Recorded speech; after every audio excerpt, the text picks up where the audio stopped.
Hello, and welcome to Stephen Krashen's Language Acquisition and Learning Hypothesis. Presented by Amanda Santos and Jenn Kapp. In this presentation, we will discuss Stephen Krashen's acquisition and learning hypothesis. We've broken this down into 5 key areas. First, we will discuss the background of this theory. Next, we will talk about his influences when creating this theory. Then we will discuss the principles of his theory, followed by critiques of it. We will go over classroom application and end with 2 questions for you. For this theory, Stephen Krashen maintains that there are 2 ways that people gain language. The first is acquisition, which is the subconscious process of picking up a language through exposure and interactions. It's an informal way to gain language fluency. The second is through learning, which is the conscious process of studying grammar rules and vocabulary. It's a structured way to learn language. So, who influenced Krashen? And how did he come up with these ideas? Good questions.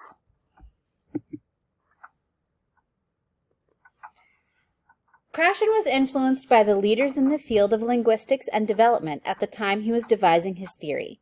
These influences were Noam Chomsky, who came up with the universal language hypothesis, B.F. Skinner, a behaviorist that theorized that language is learned through reinforcement and imitation, Jean Piaget, a developmental psychologist who worked on cognitive and language development in children, and Lev Vygotsky, who developed the idea of the zone of proximal development where children learn best when challenged but not overwhelmed. Krashen's idea of the natural order of language acquisition is similar to Chomsky's idea of a universal grammar, and Krashen's focus on the importance of meaningful input in language acquisition is similar to Vygotsky's idea of the zone of proximal development. So it's pretty clear that Krashen was building on the ideas of these earlier thinkers.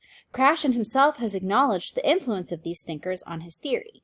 In fact, he has a short video with Chomsky discussing the limits of explicit knowledge.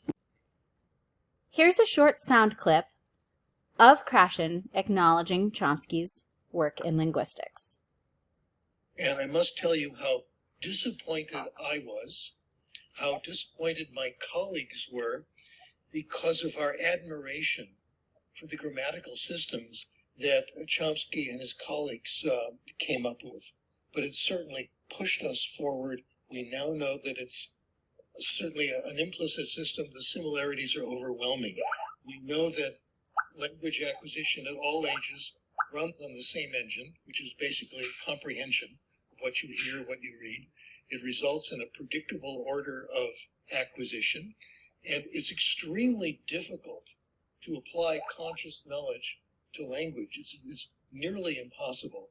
It takes all kinds of mental gymnastics, and it doesn't last very long. It's a very fragile system. So thank you for pushing us forward, asking the question, and I'm quite happy with the answer, and I think it's reduced a lot of suffering for people all over the world. That's my statement.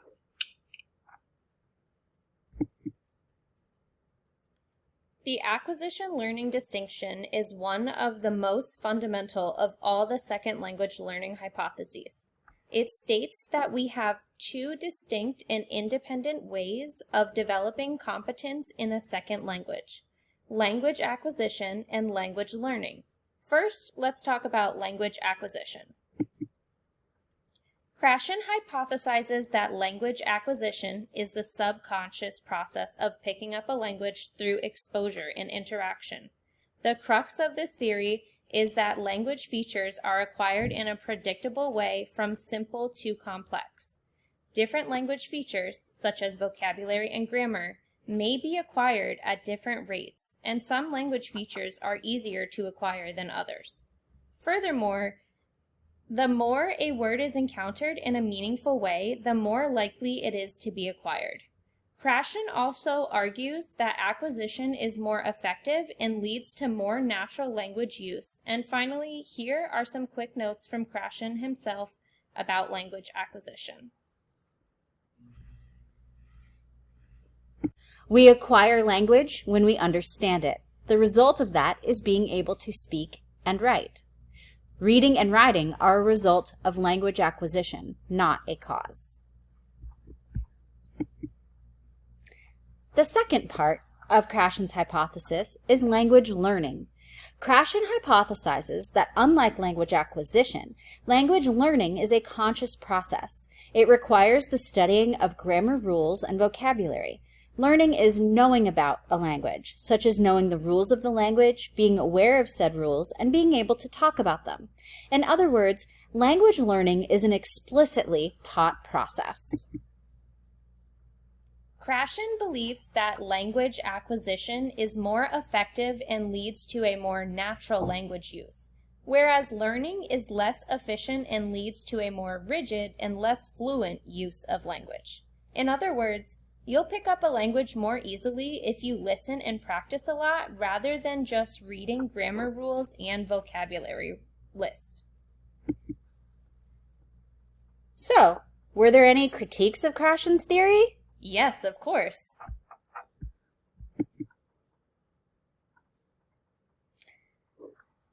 One major critique of Krashen's theory is that there is a lack of empirical evidence to support some of his claims, particularly the idea of a natural order of language acquisition. K.R. Gregg, a published linguist, challenges Krashen's points by stating that Krashen's terminology of conscious and subconscious are not clearly defined, which weakens Krashen's statements. Another is his lack of attention to individual differences in language learners. Krashen's theory is generalized and doesn't take into account factors such as age, aptitude, motivation, or learning style. W. Klein, a critic of the theory, states that the learning in which the learner is involved exerts a controlling influence upon the acquisition of language. Finally, some of Krashen's critiques say that his theory focuses too much on language input rather than output. Critics argue that language output, or production, is also an important factor in language acquisition.